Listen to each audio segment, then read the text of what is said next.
السلام علیکم ورحمۃ اللہ تعالی وبرکاتہ۔ آج ایک بہت ہی افسوسناک ویڈیو میری نظروں کے سامنے سے گزری، اسے دیکھ کر بڑا افسوس ہوا۔ ایک شادی ہے اور اس میں ہلدی کی رسم منائی جا رہی تھی، نہ جانے مسلمانوں میں یہ رسم بھی کہاں سے آ گئی ہے۔ تو اس میں دلہن کی بہن ناچ رہی تھی، اچانک ہارٹ اٹیک آیا اور وہ ختم ہو گئی۔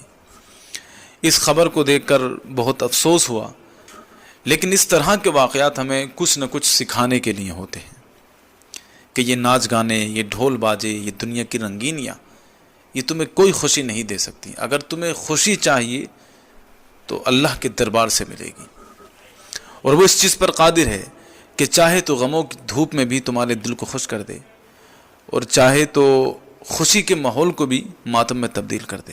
بہت سارے لوگ یہ سوچتے ہیں کہ وہ ناچ گانے، ڈھول باجے، عیاشی، بازار حسن اور نشوں کے ذریعے وہ اپنے آپ کو خوش کر سکتے ہیں۔ اصل میں یہ ہوتا ہے کہ وہ ان کی آخرت بھی خراب ہو جاتی ہے، دنیا بھی خراب ہو جاتی ہے، صحت بھی برباد ہو جاتی ہے، دولت بھی برباد ہو جاتی ہے، کیونکہ خوشی دینے والی ذات صرف اللہ رب العزت کی ہے۔ اور جو شخص اپنی خوشیوں میں اللہ کو یاد رکھتا ہے تو پریشانی کے وقت جب وہ دعا کرتا ہے، فریاد کرتا ہے، تو اللہ تعالیٰ اسے قبول فرماتا ہے۔ آپ دیکھیے، فرعون بھی دریا میں غرق ہوا اور حضرت یونس علیہ السلام بھی دریا میں ڈوبے، لیکن فرعون نے جب دعا کی تو اس کی دعا کو رد کر دیا گیا۔ کیوں؟ اس لیے کہ خوشحال والی جب زندگی گزار رہا تھا تو اپنے آپ کو خدا کہتا تھا، لیکن حضرت یونس علیہ السلام نے جب دعا کی تو ان کی دعا قبول کی، اس لیے کہ جب وہ خوشحالی والی زندگی میں تھے تو اپنے رب کو یاد کرتے تھے۔ تو جو شخص خوشی کے وقت اللہ رب العزت کو یاد کرتا ہے، پریشانی میں اللہ تعالیٰ اس کی دعا قبول فرماتا ہے۔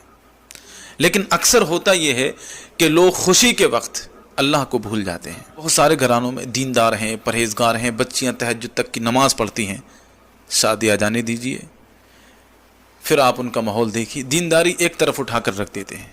اللہ جسے توفیق دے اس کی بات الگ ہے، لیکن زیادہ تر کا میں نے ایسا دیکھا ہے، یہ تجربہ ہے میرا، اور میں تو یہ کہتا ہوں کہ اگر کسی کی دینداری کی حقیقت جاننی ہے تو اس کی شادیاں دیکھو۔ بہت ساری خواتین ایسی ہیں، ان کا چہرہ کوئی نہیں دیکھ سکتا، حجاب کرتی ہیں، ہمیشہ حجاب سے رہتی ہیں، لیکن کوئی اچھی اور ہائی لیول کی شادی میں ان کو جانا ہو تو آپ ان کی بے حیائی دیکھیے۔ اب پردے کی فکر نہیں، دین کی فکر نہیں، اپنی پرہیزگاری کی فکر نہیں، تقوی کی فکر نہیں۔ ہزاروں لوگ ہیں شادی میں، طرح طرح کے لوگ ہیں، اب سب جو ہے ان کی بے حیائی دیکھ رہے ہیں، کھلا چہرہ دیکھ رہے ہیں، کھلے بال دیکھ رہے ہیں، تو ایسا بھی پایا جاتا ہے۔ اس طرح کی دینداری سے آپ بچیے، دور رہیے۔ ادخلوا فی السلم کافہ، دین میں مکمل طریقے سے داخل ہو۔ اللہ رب العزت سے دعا ہے ہم سب کو دین کے احکامات پر عمل کرنے کی توفیق عطا فرمائے، اور شادیوں میں ہم سب کو خرافات اور بدعات سے بچنے کی توفیق عطا فرمائے، بے حیائی سے بچنے کی توفیق عطا فرمائے۔ السلام علیکم ورحمۃ اللہ وبرکاتہ۔